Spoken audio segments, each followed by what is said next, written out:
بصي بقى، ده ما ينفعش يتقال عليه فيديو كده لتخليل سردين. ده فيديو لتخليل زبدة، مربى، اي حاجة من اللي بتدوب كده.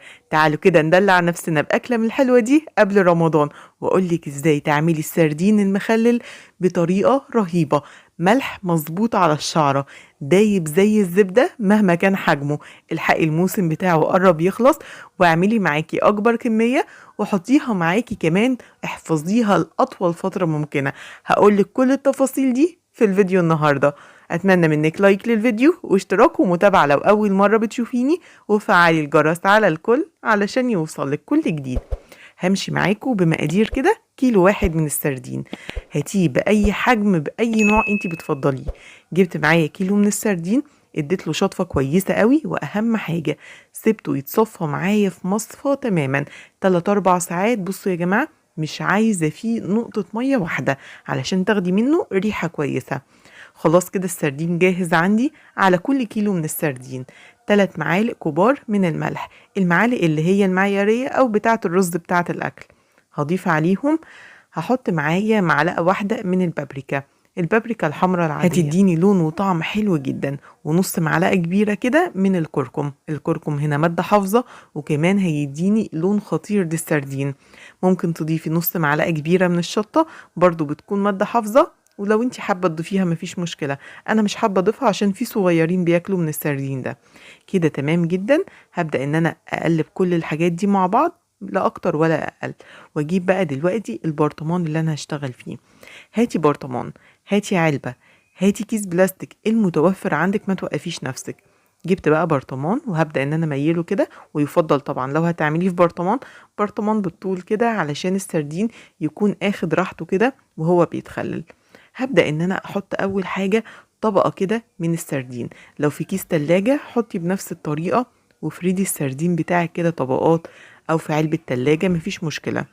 هبدأ ان انا احط معايا طبقة من السردين بالشكل ده، وابدأ ان انا اديلها طبقة كده من الملح والكركم والبابريكا اللي احنا عملناهم. هنمشيها بنظام طبقات كده علشان السردين كله يتخلل معايا بنفس النتيجة. حطينا رشة كده من الملح والحاجات دي، هبدأ ان انا انزل طبقة تانية من السردين، وابدأ ان انا اديلها رشة برضو من الملح والكركم والبابريكا، واديلها طبقة تانية من السردين، وهكذا بأي كمية عندك لغاية ما تخلصي الكمية المتوفرة عندك كلها. نزلنا برضو معانا من أسبوعين تقريبا البسارية المخللة، هسيبلك اللينك بتاعها في أول كومنت مثبت، شوفيها رهيبة وزبدة كده وبتدوب. خلاص كده هخلص الكمية كلها. حابة تضيفي معاكي في البرطمان شرايح من الليمون، فلفل حامي، ورق لوري، حسب رغبتك. انا بحب اعمله بالطريقة الهادية التقليدية كده بتاعت زمان، عشان مفيش احلى من الطعم ده.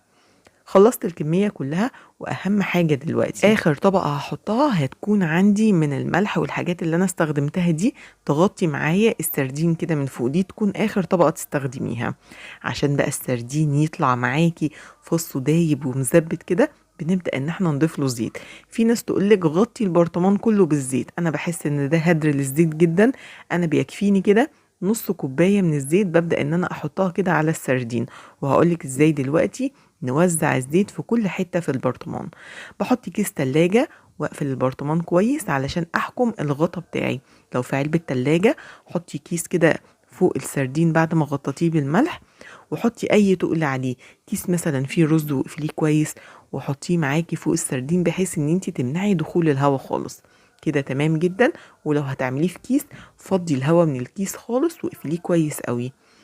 هبدأ بقى السردين دلوقتي واحنا بنتفرج عليه اشرح لكم عملت ايه. جبت بقى السردين بعد ما قفلته كويس وحطيته عندي في طبق، وهقول لك دلوقتي حطيناه في طبق ليه. انا بسيبه معايا يتخلل 3 ايام، بحطه معايا في المطبخ في اي مكان، في ظرف مقفولة مفيش مشكلة. سيبيه اول يوم البرطمان واقف بالوضع الصحيح بتاعه. تعالي تاني يوم البرطمان طبعا حاطينه في طبق، ببدأ ان انا اقلبه معايا يقف على الغطا بتاعه يوم كامل. اليوم التالت ببدأ ان انا اقلبه معايا يقف بالوضع الصحيح، واليوم الرابع خلاص انا بفتح عليه مفيش مشكلة. يعني بيتخلل معايا في 3 ايام.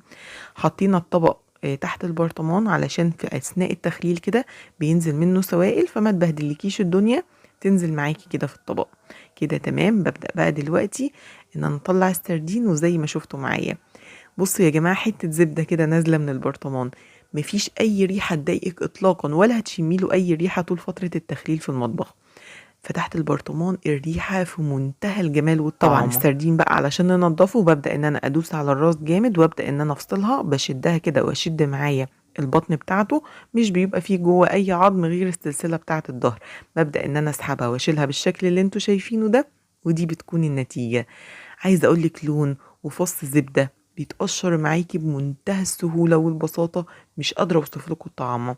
تعالوا بقى نحضر طبق السردين واقولك ازاي تحفظيه معاكي في التلاجة وفي الفريزر لاطول فتره ممكنه. في ناس بتحب تعمله من دلوقتي للعيد ان شاء الله، هقولك كل التفاصيل دي.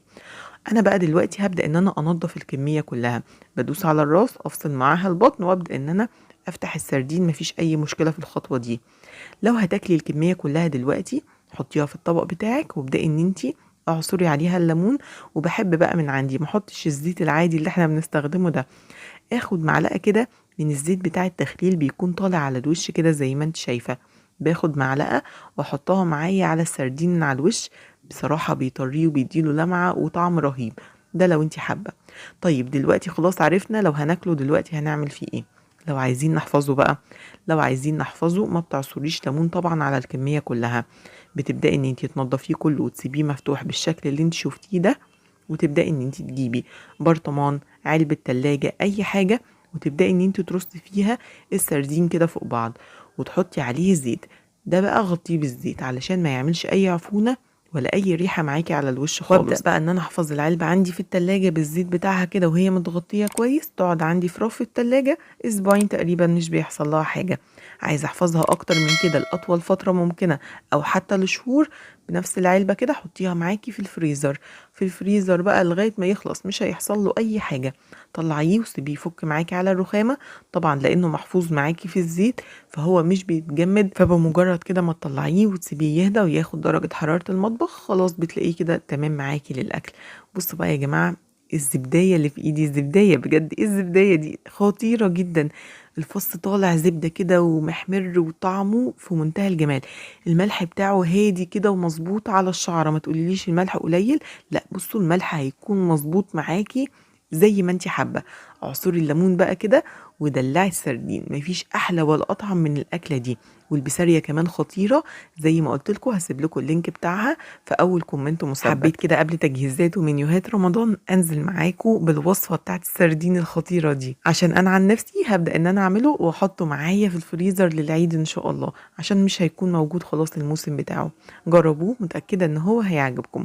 ما تنسوش لايك للفيديو واشتراك ومتابعة، وانتظروني في فيديو جديد ووصفات جديدة كل يوم ان شاء الله. مع السلامة.